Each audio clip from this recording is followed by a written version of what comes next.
Masu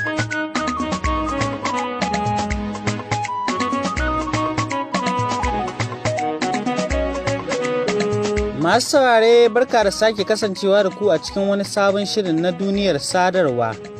Shirin da a cikinsa muke duba akan abubuwan da suka shafi fasahar sadarwa ta zamani da ma abubuwan da ke kai kawo a kafafen sada zumunta. Sunana Aukashatu Ibrahim Wakili. Social media duniyar matasa, miya da alkhairi karmiya da zamba.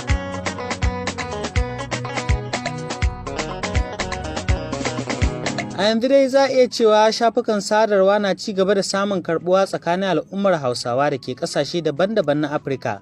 To sai dai masana da masu lura da al'amuran na shafukan sada zumunta na fargaba akan yadda Hausawa ke amfani da shafukan ta hanyar da bata dace ba, wurin yada abubuwan da suka shafi batsa da shiririta da dai sauransu. Mustapha Alkasim Abubakar mai sharhi ne akan shafukan sada zumunta, kuma ya bayyana mana cewa a kullum sabon ilimi na bayyana a shafukan, sai dai masu amfani da shafukan sun fi damuwa da abin da ba zai amfane su ba.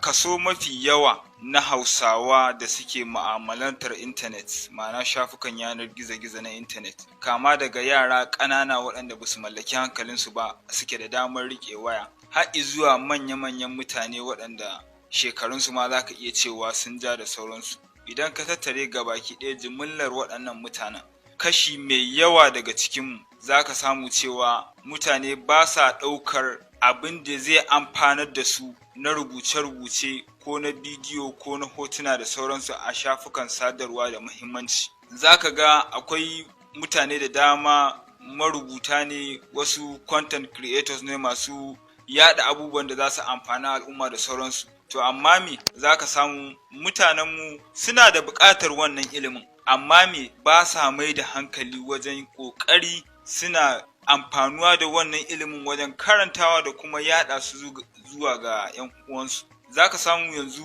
mutum zai iya ware kwanaki yana research, yana bincike akan wata matsala waɗanda ya kamata a ce mutane sun fahimce ta da sauransu. Amma duk ya gama wannan aikin ya zo ya wallafa, ko da yana da mutane da yawa, za ka samu wannan abun kamar ba shi da wani tasiri. Domin ya je ya gama abin ya yi komai, za ka samu mutanen nan ba za su karanta ba, ba za su bari wani ya karanta ba, ko kuma su tura wani wanda suke ganin ya kamata a ce ya karanta domin ya amfane su. Ma'ana dai me, ba sa engaging akan abubuwan da zai amfane su.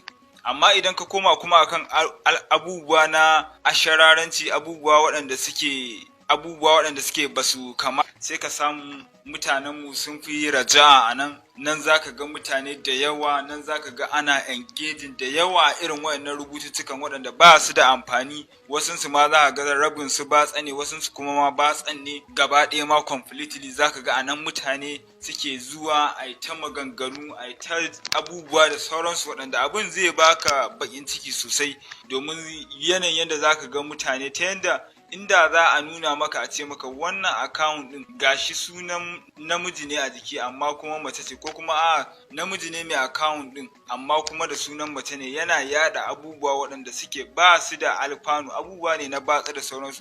Mutane sun sauka daga kan manufa da kuma tsari na a gudu tare a tsira tare da kuma taimakawa al'umma wajen ta samu ci gaban kanta da kanta. Su waɗannan masu ɗora abubuwan, mafi yawancin motive ɗin da yake behind ɗinsu na yin waɗannan abubuwan shine mai magana ce ta kuɗi ko kuma yin suna. Yanzu wannan shine babban abin da mutane suke ganin shine role model. Ma'ana idan mutum yana so ya shahara, kawai yanzu in dai bahaushe ne kai a shafin intanet kana so ka shahara, to shine ka ɗau hanyar kawai yada abubuwa na bidala, abubuwa na batsa da sauransu a shafukan ka ta ko'ina. Wannan in dai mutum yana yi, sai ka ga yanzu ba tare da wani ɓata lokaci ba mutum ya tara followers, mutum ya tara ma monetization ne da hanyar da zai rika samun kuɗi da wannan shafin, mutum ya cike wannan matakin ya fara samu. Yanzu misali idan ka ɗauki shafin Google, wanda mafi yawanci idan za ka je kai satin ɗin yadda ake yin abubuwa, yadda ake kaza, duk idan kai satin ɗin wayannan kalmomin za ka ga dukkaninka suna kai ka ne shafuka na bidiyoyi na batsa da suke YouTube. To su kuma waɗanda suke YouTube din suna ɗora waɗannan abubuwan ne na batsa na yanda ake kaza harkokin batsa da bidala da sauransu, domin su rika kaiwa wani mataki suna samun kuɗaɗe da waɗannan bidiyoyin da suke ɗorawa ta hanyar tallar da YouTube ko kuma Google za ta ɗora a shafinsu. Suna ƙara wannan account ɗin ƙarfi maimakon ma a ce suna janye jikinsu domin su rage mishi ƙarfi da sauransu a shafukan sadarwa.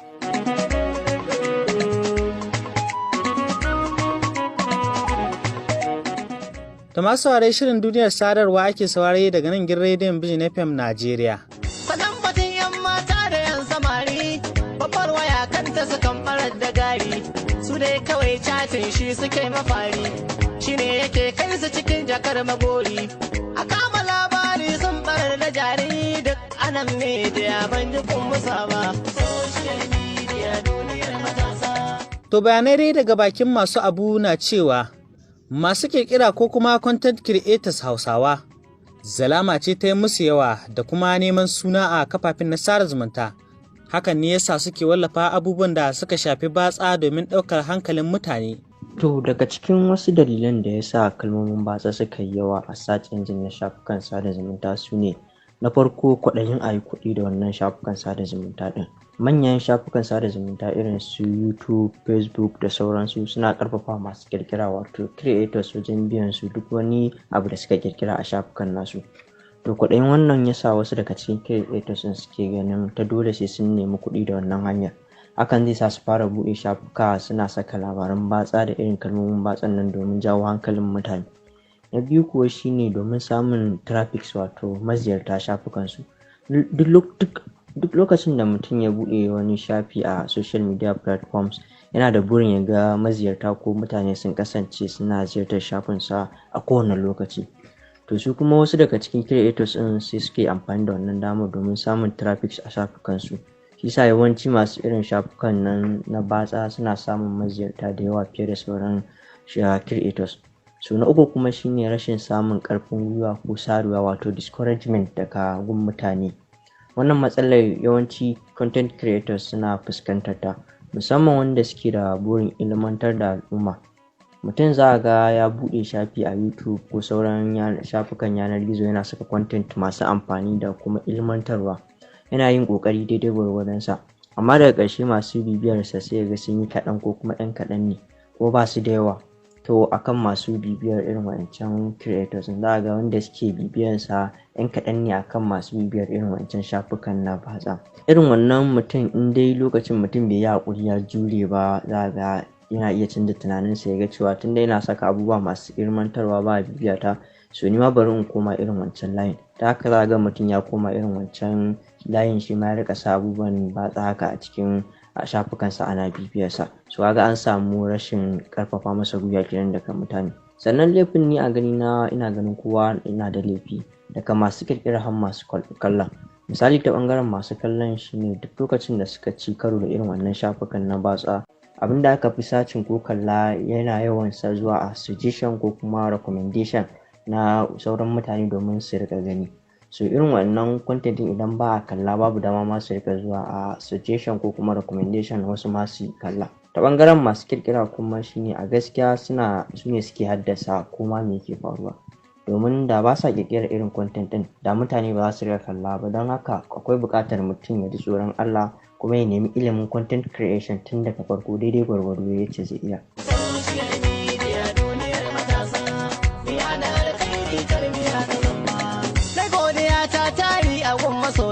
Sadiq Abdullahi kenan, shugaban kamfanin NIT Digital Services kuma mai kirkira a shafukan sada zumunta na zamani. Kuma anan ne lokaci ya yi mana halinsa.